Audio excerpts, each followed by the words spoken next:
कई बार हम अपने लक्ष्य को निर्धारित करते समय बड़ी असमंजस की स्थिति में आ जाते हैं।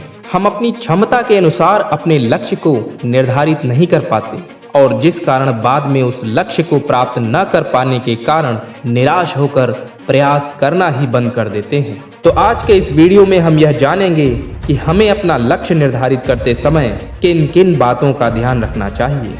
हम सभी यह जानते हैं कि किसी मनुष्य की क्षमताएं असीम होती हैं, बस जरूरत तो केवल उन्हें समझने मात्र की ही होती है। हमारे आसपास हमारे लक्ष्य को प्राप्त करने के सभी संसाधन भी मौजूद होते हैं और हम यह भी जानते हैं कि जीवन में सफल होने के लिए एक उचित लक्ष्य की जरूरत होती है, जिसे प्राप्त कर मनुष्य देश और समाज में एक विशेष स्थिति को प्राप्त कर सफल कहलाता है। किसी मनुष्य के लिए सही लक्ष्य का निर्धारण करना बिल्कुल भी आसान नहीं होता।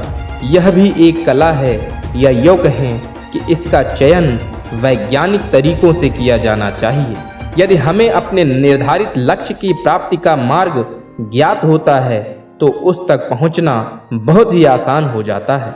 सर्वप्रथम किसी लक्ष्य को निर्धारित करते समय आपको अपनी क्षमताओं का आकलन अवश्य करना चाहिए। किसी भी लक्ष्य को आप अपनी क्षमता के बल पर ही प्राप्त कर सकते हैं, जिस कारण लक्ष्य वही निर्धारित किया जाना चाहिए जो आपकी क्षमताओं के अंदर हो, या उसे प्राप्त करने के लिए आप उन क्षमताओं को अपने अंदर विकसित कर सकते हो। मनुष्य यदि चाहे तो वह अपनी क्षमताओं को विकसित करने के उपरांत भी अपने लक्ष्य को प्राप्त कर सकता है।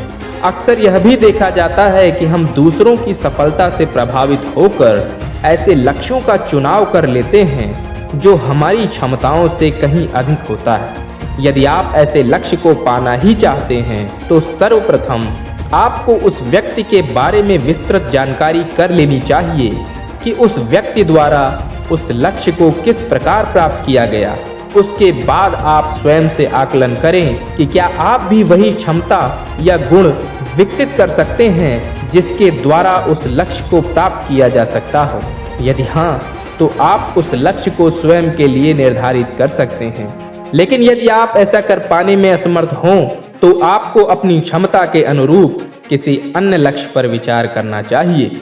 अपने लक्ष्य को निर्धारित करते समय आपको अपनी रुचि का भी विशेष ध्यान रखना चाहिए। यदि किसी काम को करने में आपका मन अधिक लगता है तो याद रखिए, ऐसे लक्ष्य को प्राप्त करना और भी आसान हो जाता है। किसी भी रुचिकर कार्य को करने में व्यक्ति को बड़ा आनंद आता है, जिस कारण उस कार्य को करने में उसे किसी प्रेरणा इत्यादि की आवश्यकता भी नहीं होती। अक्सर यह देखा जाता है कि व्यक्ति अपने निर्धारित लक्ष्य को तो प्राप्त करना चाहता है, किंतु उसे प्राप्त करने के लिए किए जाने वाले कार्य में उसका बिल्कुल भी मन नहीं लगता। यकीन मानिए, ऐसे लक्ष्य को प्राप्त नहीं किया जा सकता, और यदि वह ऐसे लक्ष्य को प्राप्त भी कर लेता है तो उसके उपरांत भी उसका मन हमेशा अशांत ही रहता है। कई बार हम दूसरों के द्वारा चुने गए लक्ष्यों से प्रभावित होकर भी अपने लक्ष्य का निर्धारण कर लेते हैं। हम इस बात का ध्यान भी नहीं देते कि वह लक्ष्य दूसरों की क्षमताओं के आधार पर निर्धारित किया गया है, जबकि हमें चाहिए कि हम अपने लक्ष्य को अपनी क्षमताओं के आधार पर निर्धारित करें।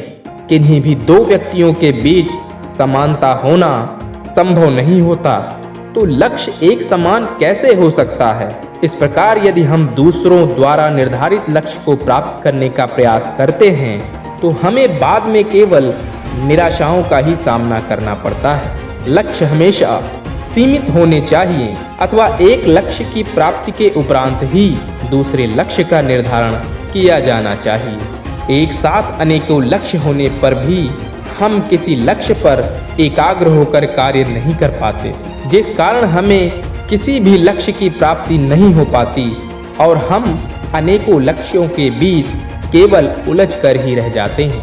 हम बार बार अपने लक्ष्य को बदलते रहते हैं, जिस कारण हम खुद ही यह नहीं जान पाते कि हमारा सर्वप्रथम लक्ष्य क्या होना चाहिए। यदि आपका लक्ष्य ही निर्धारित नहीं होगा तो आप कभी भी सफलता प्राप्त नहीं कर सकते हैं।